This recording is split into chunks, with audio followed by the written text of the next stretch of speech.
Mungkin bahasa ini sangat teknokratik dan rumit ya. Saya kasih contoh dampaknya pada masyarakat bawah.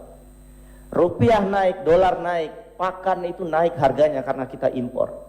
Dan itu memukul peternak dan petani kecil. Jadi multiplier effect ini sangat panjang Bapak Ibu, dan ini terasa langsung ke masyarakat. Dan hari ini kita hanya buying the time.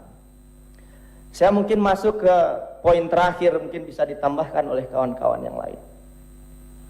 Bicara soal apa yang harus dilakukan ke depan, saya berharap kita tidak terjebak pada isu dapur harus higienis, penyerapan UMKM lokal harus sekian, dan lain-lain.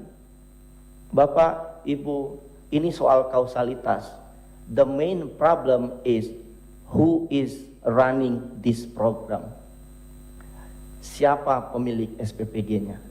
Sepanjang SPPG-nya masih dimiliki oleh orang-orang yang punya konflik kepentingan, saya sangat tidak yakin bahwa kemudian dapurnya akan dikelola dengan baik. Dan itu kalau terus terjadi, maka sampai 2029 kita akan mendiskusikan masalah yang sama. Melelahkan sekali. Ini tidak hanya lelah untuk kami masyarakat sipil, pasti juga lelah untuk Bapak Ibu di DPR, pasti juga lelah untuk masyarakat, padahal banyak hal strategis lain yang perlu kita pikirkan. Maka di titik itu saya mungkin hanya akan bilang, secara demokrasi hanya ada 3 institusi yang bisa menghentikan dan mengevaluasi program ini. 1, Mahkamah Konstitusi, dan kami sudah ajukan judicial review dan gugatan, dan kemungkinan secara prediksi, kemungkinan belum tentu dan kemungkinan akan ditolak.